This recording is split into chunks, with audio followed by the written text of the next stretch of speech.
All right. So I really want to welcome Lulu. Now we've known each other for a few years now, and I've always been, really impressed with the work that she does. And she's fairly recently, wasn't it? You got your promotion. I remember seeing that on LinkedIn. So just fill us in, like give us a little bit of a snapshot of your career and where you started from, where you are now, and all the things that have happened in between. Sure, sure. Thank you, Ross. Especially, it's lovely to be in touch with you again. I did the program in COVID. I think that was almost 4 years ago. Yes. And Jenny, just to give you a little bit about my background, I was born and raised in India, did my undergraduate studies in the US, moved back to India because I felt that there was a brain drain of all the smart people leaving India and going to the US and Australia and Canada. And my parents had brainwashed me to say, don't be part of the brain drain. So I came back. My first job was with Ogilvy doing brand consulting. I just happened to um, find the industry, even though I had studied economics and math undergrad. A family friend said, those are really boring industries. Why don't you do something more fun and exciting, which suits your personality? So I did Ogilvy for a year, and my boss there encouraged me to do a business degree. So I did an MBA. And after that, it turns out that I actually got married to somebody, an Indian in the US. So much to my parents' disappointment, I moved to the US and lived in the US and UK for about 11 years. But when I moved back to the US, because I had worked at Ogilvy, I knew that marketing and branding was something that I was very passionate about. And I was super lucky. In 2001, I found a job with this company, Landor, that I'm still at 24 years later, and loved the job, loved the company. And over the years, have been with them, including from about 15 years ago, my husband and I decided to return to India. We said we'd had enough of the West. We wanted to have children. And as a working mother, it would be much easier to be in India. So we moved back. I established Lando in India and grew it from zero to about 200 people now as one of the largest boutique brand and design consultancies. And then last year, my boss in Hong Kong, who's the president of APAC, felt it was time for me to grow in my career. And he created this role of vice president. Little did I know then that he was planning to leave, and this was his succession plan.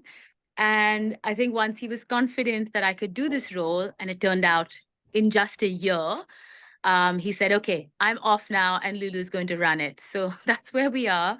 I'm president of Asia Pacific, which includes India, China, Japan, Australia, and Southeast Asia. So those are the 5 markets, and we have 3 regions across the world. So yeah, so that's me. It's branding and design. I firmly believe that brands can be a force for good. They are something that companies can use to be more successful, and that's what I've spent my life so far talking about and dedicating to. Mm. And Lulu's released her book. That's why we're here. Go Further Faster. And when I saw it appear on, I think it was on my LinkedIn feed, I saw something pop up, and I kind of thought that's. I always get excited when somebody writes a book. So I jumped on and said to Lulu, look, I'd love to interview. It'd be really great to have you come along and speak to our audience. So here she is, but it's a wonderful, wonderful book. We've sent you the links and we'll do more of that. So make sure you buy a copy. So in talking about the book, I was saying to Lulu before we started that I've started reading it. I got my copy in the mail. I haven't finished it yet, but I was really impressed by the fact that it's got activities as you go through it. So, I'm not going to draw in my book. I'm going to photocopy them and do the activities. So I'm not going to ruin the copy. But essentially, there's activities as you go through at the end of each chapter. There's activities that you can do to help you. So let's start with self-development, Lulu. So you really emphasize in the book the importance of this holistic self-development, the mind, body, and soul, which I really liked. I really liked that really holistic approach. Can you share maybe a personal experience where this approach has really made a difference for you on your professional journey? I'd have to say that it was during COVID that I realized the interconnectedness of work, personal life, but also your mental capacities, your physical capacities, your emotional. Somehow, maybe that COVID period just exposed all of this. And I realized that spending so many hours being a workaholic was actually making me less productive at work. And so I started creating boundaries. I started dedicating more time to exercise, to meditation, to silence, to spending more time with the family. And I could see that when I was happier at home, it ported into work. And then that work achievements then rubbed off into the family. And I could see that perhaps when I was a young mom with kids under 5, I always try to keep the two apart and said work is work and home is home. But actually, that construct doesn't work because you're a human at the end of the day and they both bleed into each other. Of course, there are practices that you can deploy to keep them apart. But fundamentally, it dawned on me that to be a successful professional, you had to care about not only your mind, your mental capacities, and your ability to contribute to work, but you had to look after yourself because if you didn't sleep well, you didn't make good nutrition choices, you didn't physically work out, you simply didn't have the energy to create ideas and contribute to work. And that was really important.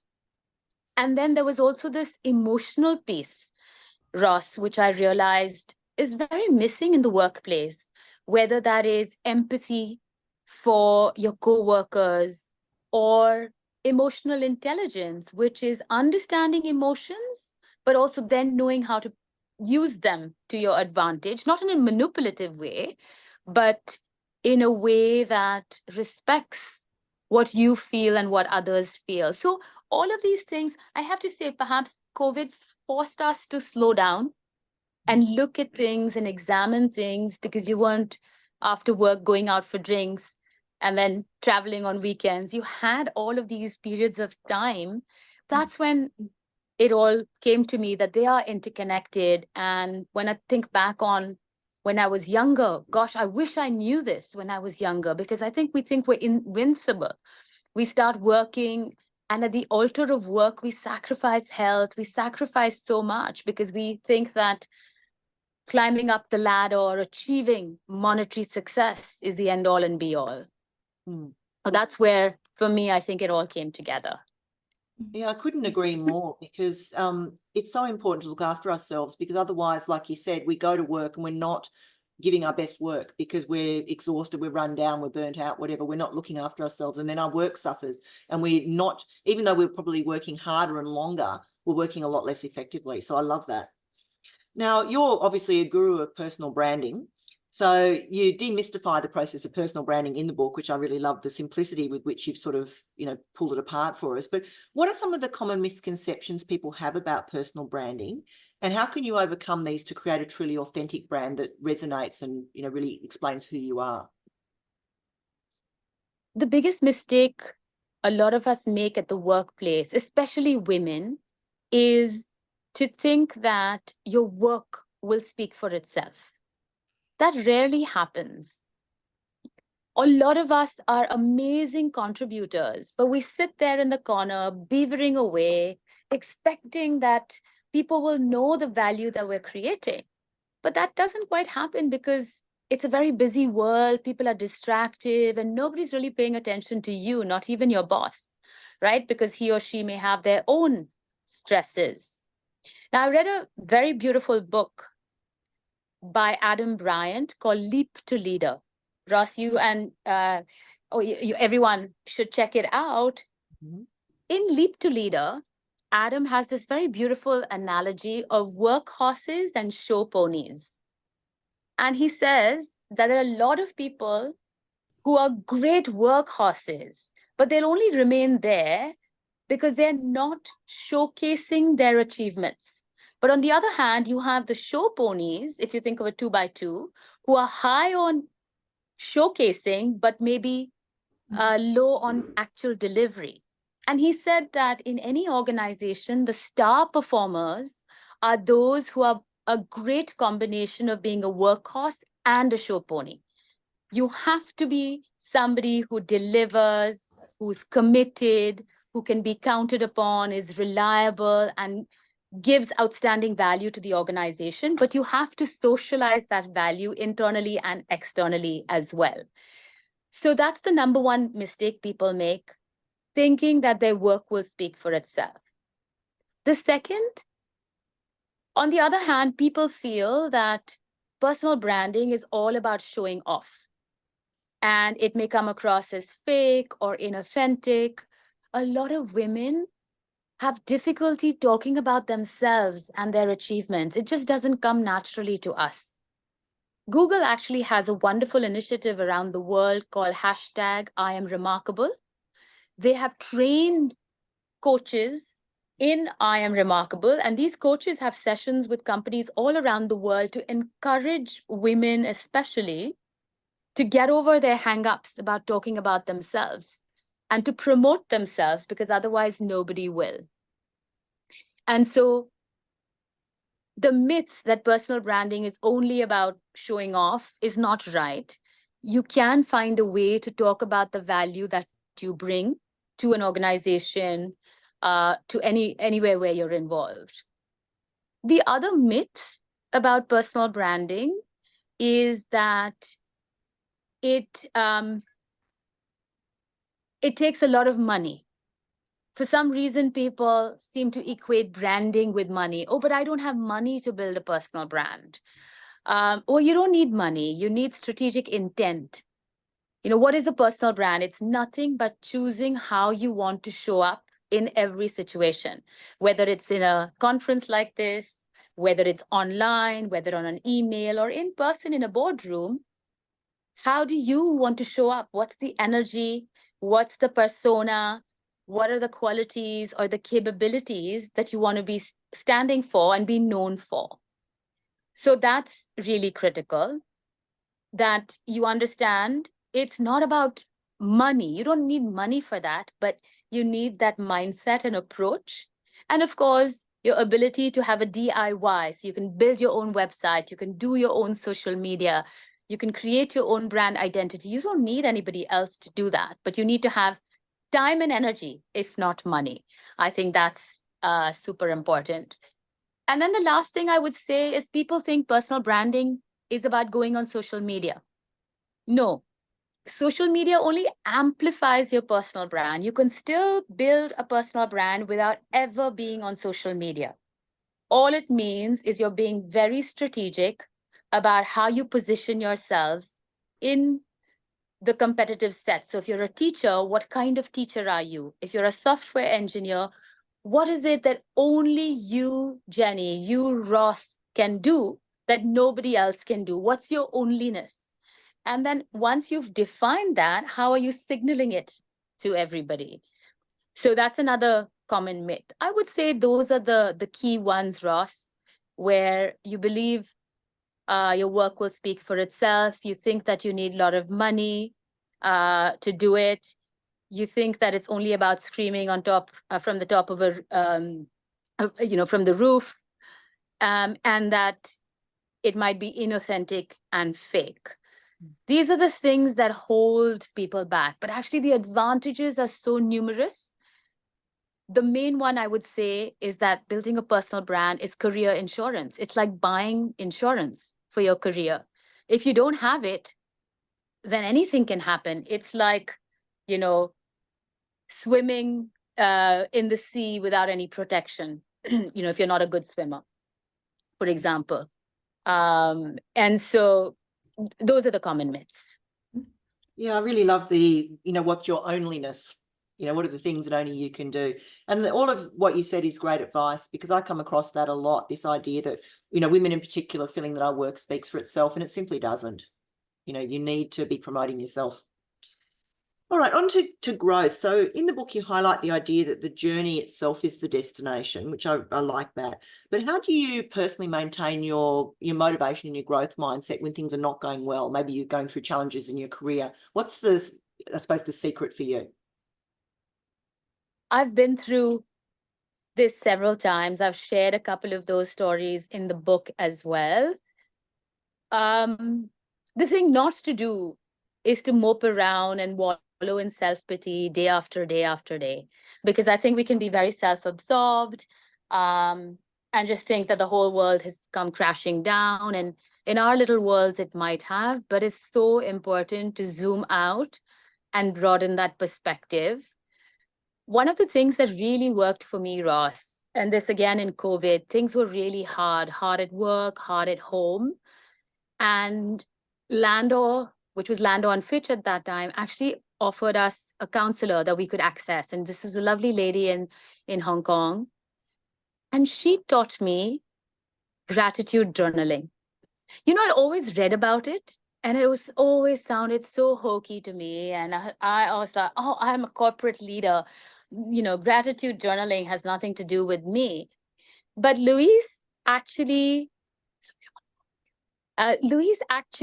explained to me a method to do it first thing in the morning after a 5-minute chant. And she said, just write down 10 things that you're grateful for. And after each one, like, let's say I'm super grateful that my parents are still healthy and living. Thank you. Thank you. Thank you. Oh my God, it was so annoying initially. I was like, I can't believe I'm actually following this nonsense. And I actually was a little bit annoyed by it, but I did it. And I can't tell you, it was magical. I think it took about 3 to 5 months. Can't remember exactly when, but my whole energy shifted.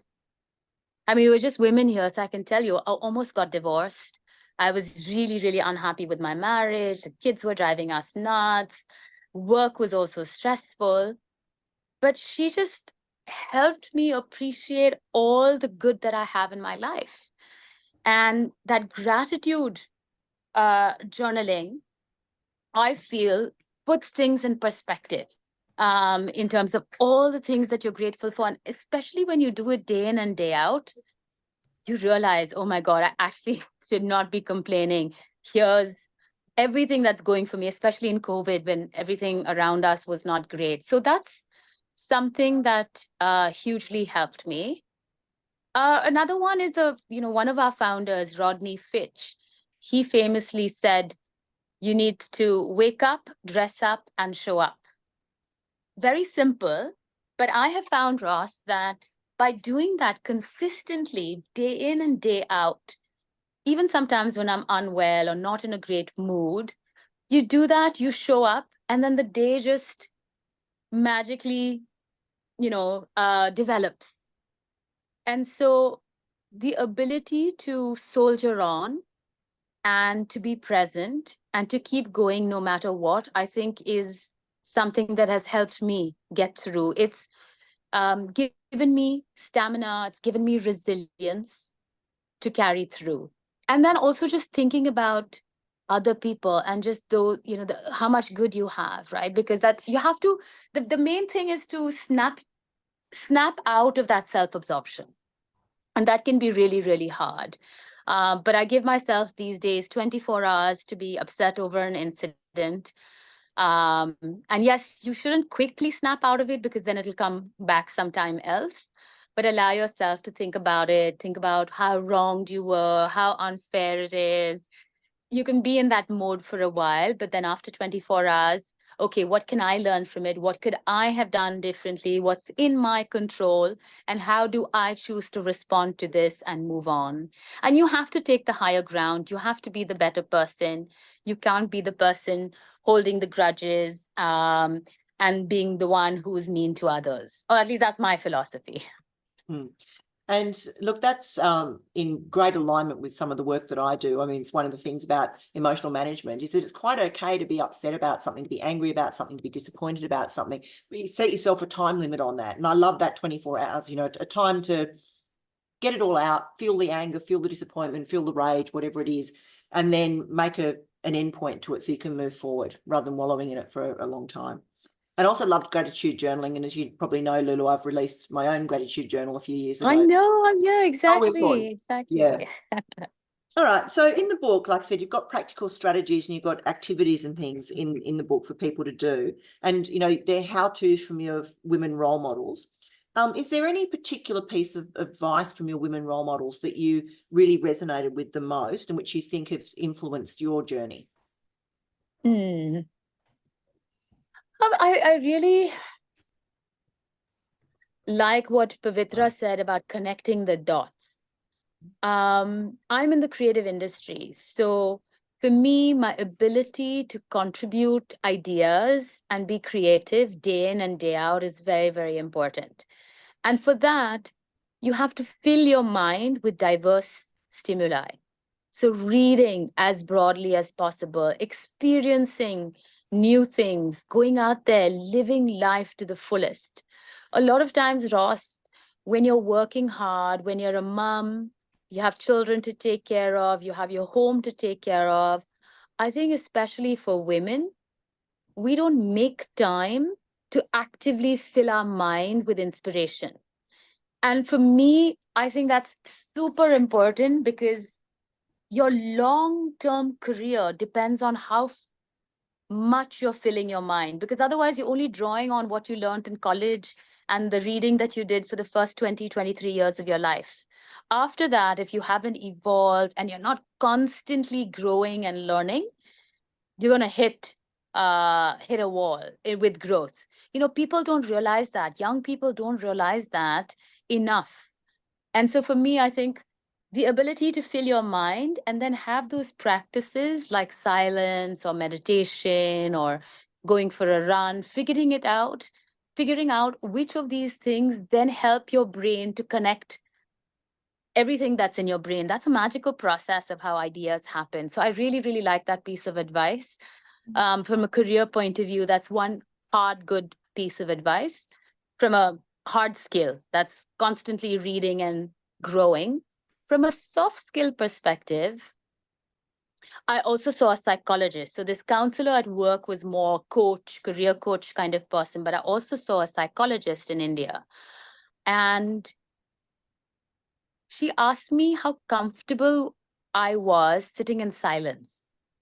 No TV, no book, no companions, no dogs or cats, nobody, just sitting with yourself. And I said, what are you talking about? I actually don't understand the question.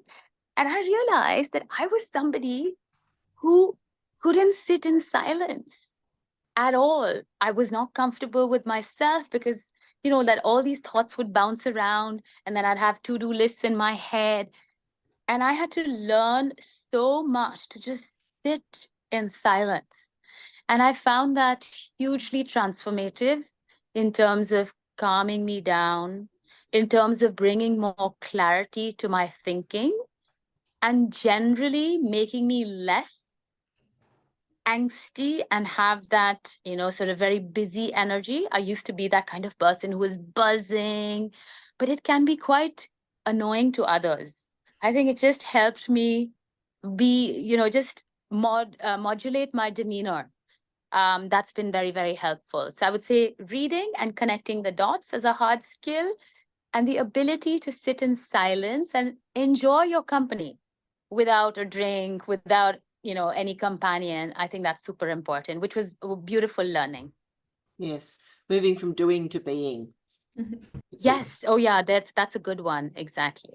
Yeah. Now, a lot of women in the workplace, particularly younger women, are joining the workforce and then bumping up against unconscious biases. And, to be human is to have biases. We know that. So there's no getting around them or getting past them. But what strategies can you recommend for young women entering the workforce when they come across the kinds of biases they're going to experience in the workplace? That's a really hard one. I mean, everyone's biased. Even women are biased. They may be biased from a color perspective, an age perspective, a socioeconomic perspective. It's really difficult. I think the number one advice I would give is, firstly, try as hard as possible to choose a company that's a good fit for you. Sometimes we are very driven by reputation of the company, how big the company is, versus the culture of the company or the way that things happen. at the organization, right? Way decisions are made or way in which people are rewarded. So number one, understand the culture and make sure that you're in a place whose values are a fit with yours. There are too many people who are in toxic environment to start with. And that I think becomes extremely difficult. The second I would say is get comfortable in your own skin. That authenticity is important. A lot of young women try so hard to be somebody else or to be something that they think they need to be. That can be exhausting, and then they're still discriminated against. So why all of that double, triple energy when actually you should just be focused on being authentic and be yourself? The third one I would say is don't ever feel that something's happened or not happened to you because of gender. Just leave it aside, at least in your mind, leave it aside. And the thing that we all should strive for, which Ross, I personally don't feel enough people strive for that, is to genuinely say, how can I add outstanding value to the organization? You know, we blame things. I didn't get a promotion. I didn't get a raise. I'm not happy with my peers. But we don't pay enough attention to, so what exactly was my contribution? Did I just come to work every day, check my email, move things along? Or did I actually go beyond expectations in my role? And I think when you focus on contribution and being a contributor who gives a lot more than is taking, you know, there's a magical way of these biases going away, because then people just see the value that you're creating. And so my biggest advice would be focus on how you can be the best person that they could have chosen for this role, and take initiative to do things that are not asked of you. You're joining a company, be invested in that company, be emotionally invested in whatever time you're at that company. And that, of course, links back to the earlier conversation about personal branding, about making sure that you're working on your brand and keeping your brand really strong in the market as well. So you don't get overlooked. You know, so you don't become that workhorse who's churning out all this work and adding enormous value, but nobody notices you're there. Exactly. Yeah. Now, in the context of personal branding, how important is storytelling? And how can people use stories to, I guess, build their personal brand? It's hugely important. One definition of brand is the stories that are associated with a name, right? Stories. So if you think of a brand, think of Australia as a brand. What are the stories associated with Australia? You think of Trump as a brand. Or more recently, Kamala Harris in the US, her presidential campaign speech at the Democratic National Convention, she drew on her stories of her childhood, the stories with her mother and father to define her. I think this is an excellent example of how actually the voting public has related to her so much more because of the stories that she brought into the conversation. So I do believe when you're an individual and you're building your brand, you know, putting those stories out there, either in in the office environment or on social media, very, very important. You know, over the years at Landor in India, I keep sharing stories, whether it's at lunchtime or we're at a party. I try to narrate stories from the past, incidents that have happened with others, funny incidents, sad incidents, and I try to use that to keep the culture going. And, you know, many years later, I find people telling those same stories, and that builds the brand as well. So storytelling is extremely powerful.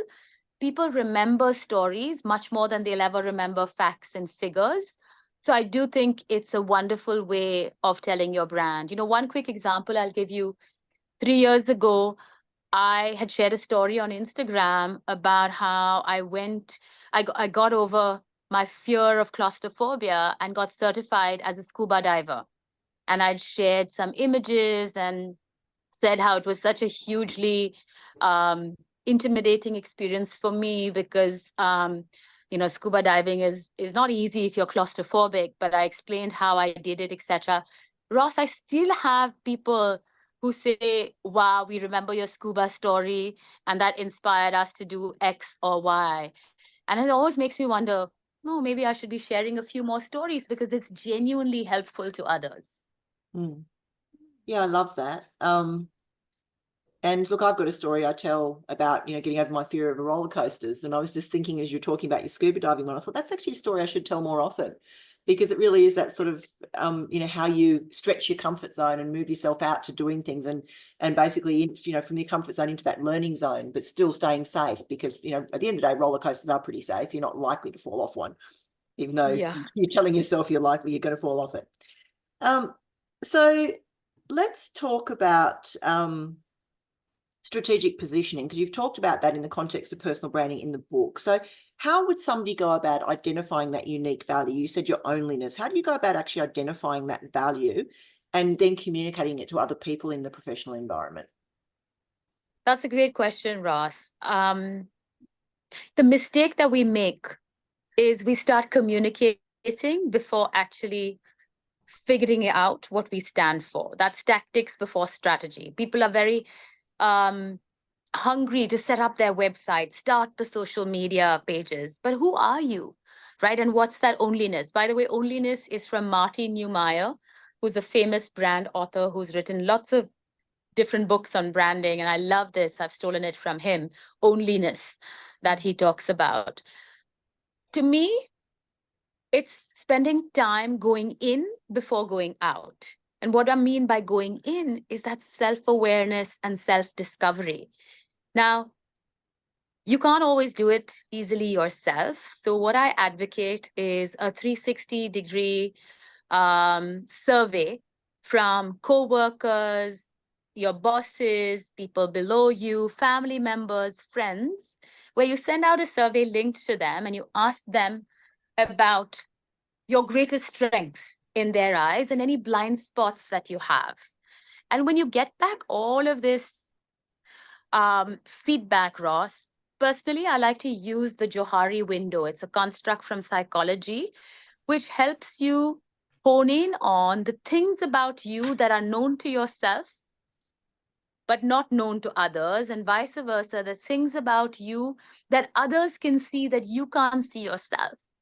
And the whole goal here is to amplify through your personal brand what you and others know are strengths, but also to bring back some gems that others are seeing in you that are not seen externally. And also, maybe there are some things about you that only you know, and you need to reveal those, because you might think you have empathy, but nobody can see that empathy. You need to bring that out as well. So the discovering yourself phase is very important because it gives you a sense check of your strengths. It may shine the light on things you didn't know were so special about you, helps you identify that X factor, but also gives you a sense of the blind spots or the areas that you need to emphasize more or less. And so for me, it is self-awareness, self-discovery with the help of people that work closely with you to give you feedback. So once you have all of those attributes, I've shared this in the book, like you would do in a typical branding exercise, you can think about your purpose. Why do you wake up every day? What is it that really motivates you? You think about your positioning. What sets you apart from everybody else in your profession? And importantly, think about your personality, because that personality ultimately is what gets expressed. Are you warm as well as competent? Are you quirky? Are you funny? Are you authoritative? Are you, a bit casual and relaxed? Any of these might be what goes with your positioning. It's important to determine that, because then that's the vibe that you channel in your interactions professionally. So discover, then you define what it is you stand for, and then you have to find a way to express this in your interactions. Yes, that's wonderful. Now, role models. So when you think about role models you've had during your career, who's been the key role models or mentors that you've had, and how have they helped shape your career? Interestingly, I've had in my 24-year career, you both are going to laugh at this, I've had 11 white male bosses.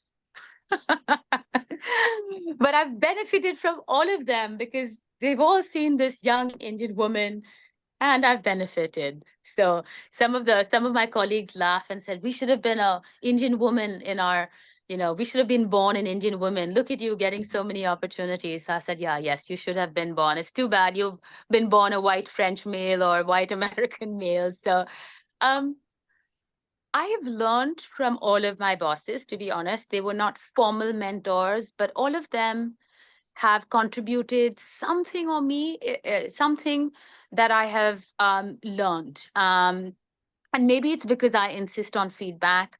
I've always asked about what's working well, what should I do more of, what should I do less of. So I've kind of forced it, and I'm also a good imitator. So I've taken the best of what I could learn from them. Um, my mother has been an informal mentor for me. She's in the social sector. She's a social worker. About 25 years ago, she started an organization for senior citizens. She now looks after patients with dementia and Alzheimer's, and she very selflessly gives. But she's also set up an institution. She does advocacy in these areas. So from her, I think I've learned the scale of impact and influence that you can have as an individual, and the amount of passion and energy she pours into her life's work has been quite inspiring as well. And then, of course, I read hugely, and some of the Indian women who've gone on to become global CEOs of companies. So, for example, the first very famous one was Indra Nui, who became the CEO of PepsiCo. I mean, she's a huge role model for so many Indian women. But more recently, a fantastic example is a lady called Leena Nair. She was with Unilever in India for a long time, then moved to Unilever in London, and now she's the global CEO of Chanel. I mean, breaking from Unilever to Chanel, completely different industry, somebody who's primarily educated and worked in India, and only in the last 10 years, I think, been in the UK. And now she's leading CEO of Chanel. I mean, goodness, she's really broken all barriers. So when I look at Leena's journey, hugely inspiring. But these are not people I've had access to in terms of speaking to or learning from, and whatever's in the public domain, I've picked up.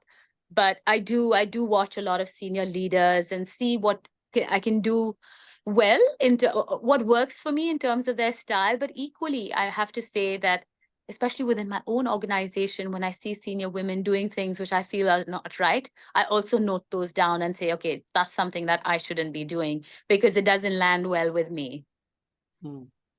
So what's next for you with your career? Where do you see yourself going in maybe the next 5 to 10 years? No, that's a really good question. I think it would also depend on Landor's trajectory.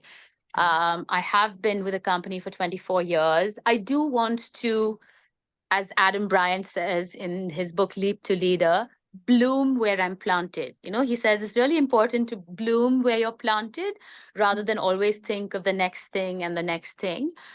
I do think, Ross, I need to make up my mind, though, in the next couple of years, if I'm going to be relentlessly devoted to an organization, or I'm going to say, you know what, I have all of the competence and the ability. Let me create something and create hundreds of jobs. Because in India, which is where I want to spend the rest of my life, unemployment is a huge issue. It still is. And there's a lot of talk of business people not working for organizations, but coming up with ideas and creating jobs. And so that's always stuck in the back of my head, especially for women or young women. Like I've said in the book, I also briefly flirted with the idea of quitting Landor and doing my own mentorship company, doing something at scale.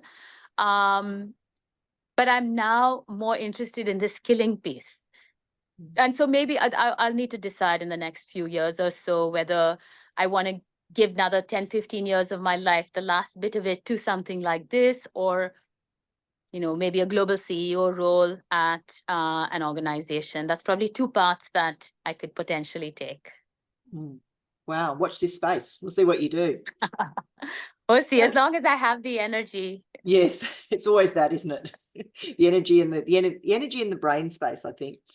So just circling back to the book, what is it you really hope people will take away from the book? Like if they read it, what's your hope for something? And how do you really envisage people applying the lessons in the book? One of the key messages is that you have more power than you think. You have more power to shape your destiny, to shape your story, to get the opportunities that you want. You have to be quite strategic about taking charge and to own your success, to own the path to success and your success as well. A lot of times I feel we find excuses. Oh, I'm not at a great company. There aren't great opportunities. So I'm hoping that one of the key messages is, hey, you have this power. Imagine if you use this power in this amazingly positive way. I think a second message is there's no such thing as overnight success. Things take time. I'm a huge believer in compound interest, not simple interest. But little things done consistently over time has a compounding effect. I think another message is it's not unidimensional. A holistic approach is required, and you have to take care of not only your mind, but your body and soul to have not only a career, which we all want, but also a meaningful life, which I think is important. And start early, which is why I say I wish this was, I've written it as the book that I wish my parents had given me when I started in the world of work, because nobody tells you these things.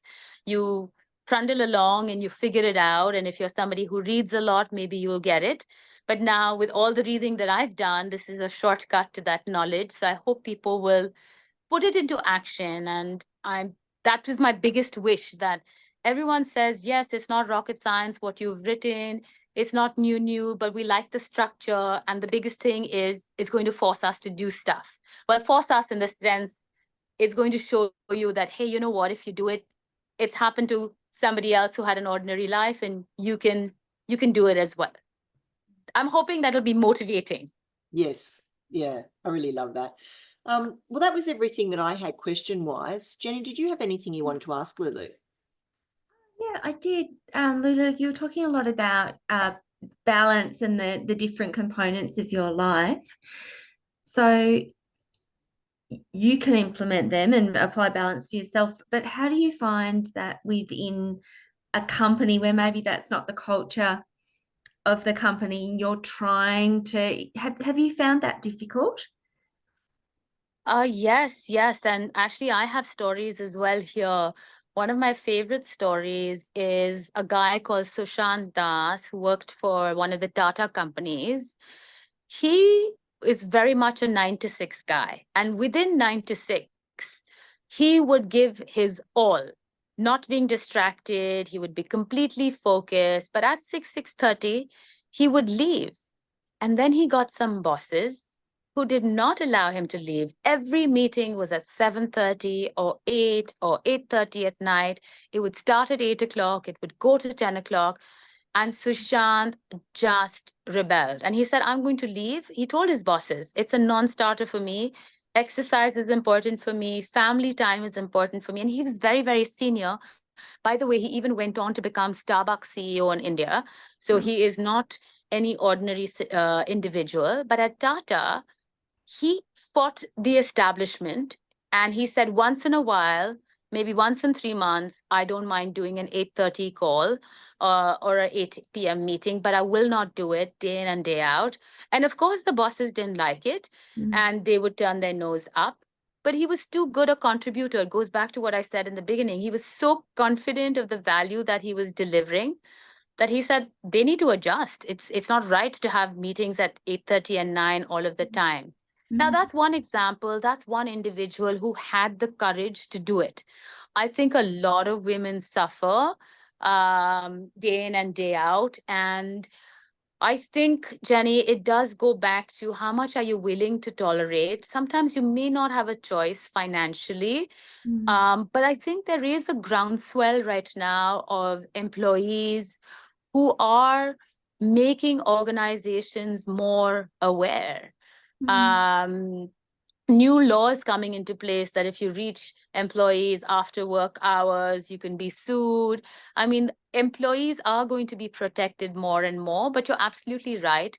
I think the only advice that I would give is you have to have the courage to have the conversation with in the right forums. Sometimes if you have a toxic boss, is there some other way to surface it? Or if there is a group of people, I think the world of work is broken. I have to say, I'm also in a very difficult situation right now, being president of APAC and wanting wellness to be at the fore, but having crazy clients who expect 24-hour delivery of deadlines and artwork and all of that.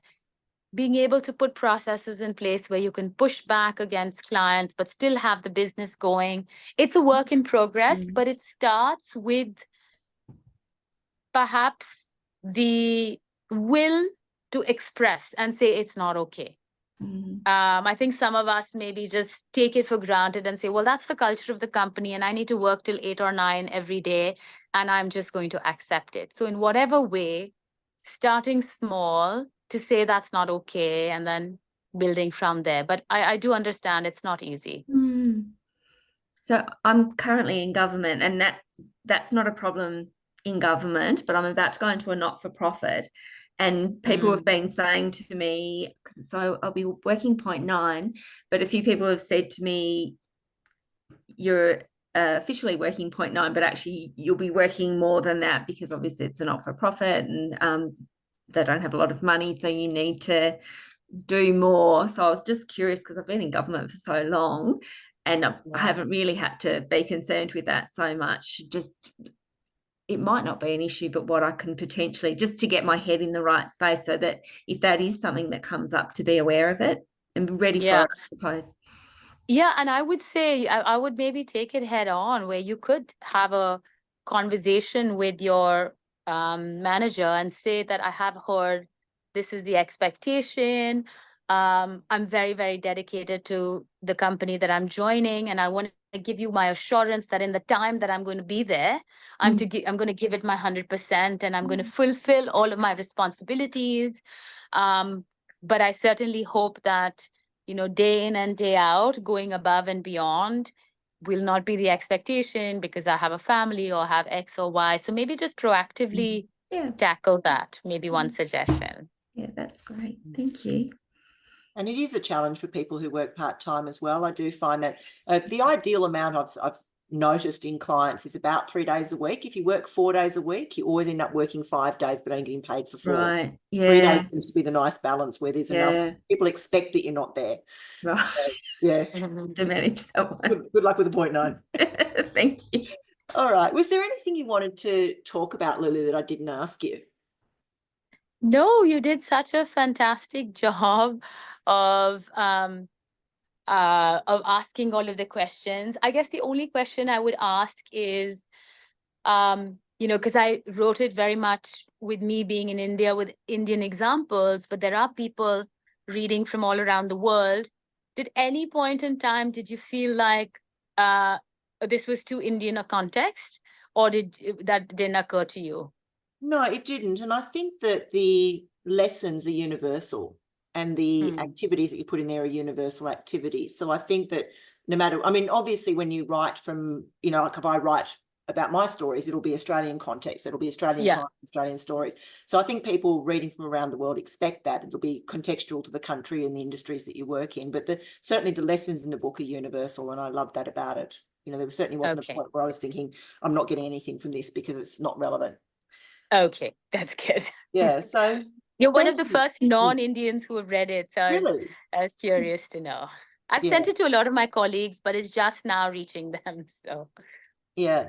So it's on pre-release at the moment, isn't it, or has it actually come out? No, it's all out. It's all over all out, India. right. Actually, it's hugely exciting because when I go to airports, I can see it. Yeah. And it's just such a, fun moment for me. And people are sending me pictures saying, hey, we saw it at Delhi airport or Bangalore airport or in bookshops. So it's quite exciting.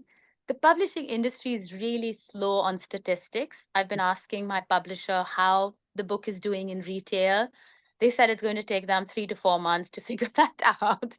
I was like, oh, that's very slow in terms of data capture.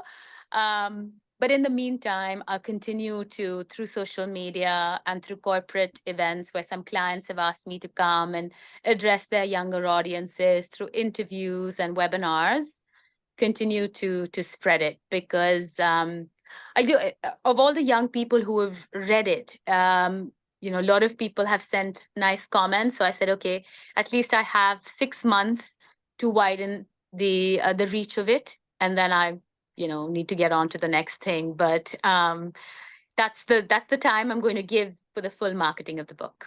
It's Yes. a job in itself. Yes, it totally is. I remember when I put mine out. You it was remember, crazy. yeah. But it's really exciting when you walk into a bookshop and see your book, particularly if it's sitting there, it's like #1 in nonfiction. Yeah. Is there another book in the works for you? No, not yet, Ross. Everyone's asking me, but what is in the works, and I haven't yet done it fully, is a podcast. So, you know, at the back of the book, the last section is how to. And so I'm actually launching a podcast called How To with Lulu, where I'm interviewing industry experts and business leaders on various things, like how to build a brand for Gen Z, or you know, how to overcome setbacks in your career. You know, some people who have been known for certain things. This is more in the Indian context. I'm trying a podcast as a different medium, just to experiment, because a lot of people have said that if you really want to reach younger audiences, it needs to be bite-sized. And with a podcast, you can do a full episode and then you can do bites. So I'm experimenting with that. I've recorded the first episode with the former CMO of Unilever in India. And she has done a lot of marketing with the younger generation. So we've done that chat. But, you know, even that's a full-time job, to find these senior people, get them into the studio, get it done, and then have a producer who's, I mean, it's just it's a side hustle. So I've told them, let's just pause a little bit till this side hustle of my book marketing, you know, subsides a bit, and then we can pick that up. So that's my next thing. But maybe a book later on, because everyone says we're 100% sure you're not stopping with one. So I don't know, we'll see. Yes. What do you think? After your first book, you went for it again, right? No, I haven't yet. I keep getting you asked that. haven't? No, I've only got, I mean, right. I've got the journals, but the Resilient Employee is the only book so far. But people keep asking me about it. And I do have several books. You know, it's the kind of thing I kick around in my head and go, I should really write about that. So I've got a few ideas. I've got at least 2 that I think I could turn into books quite easily. So that will be something when work sort of starts to wind down a bit. It's one of the things, one of my retirement plans is to, you know, write more books, do more mentoring, you know, that sort of thing. Yeah, so I'm not going to stop. exactly. That'll be the time when new books come out. And I love the podcast idea. I've been kicking that around myself too, but it's just the thing that puts me off is the amount of, like I said, the amount of effort. It is literally a full-time job to run a podcast. And until you get monetized, it's a cost. Well, thank you so much. The book is, like I said, I keep holding up and recommending the book. Get a copy. We've provided links in the emails where we invited people to this session. We've made a recording of the session that's going up on the blog. We'll also pop the link to the book underneath that. So go ahead, order yourself a copy. And look, Lulu, I just want to say thank you so much for your time. I really appreciate you making the time to come and have a chat to us with our very small group, because it's terrible storms we've had here in Tasmania. Yeah. No worries at all. It's just a pleasure to talk to you, Ross. And lovely to meet you, Jenny. Yeah. All Thank the you very best. much. Lovely. Thank you. Bye-bye. Great. Thank you.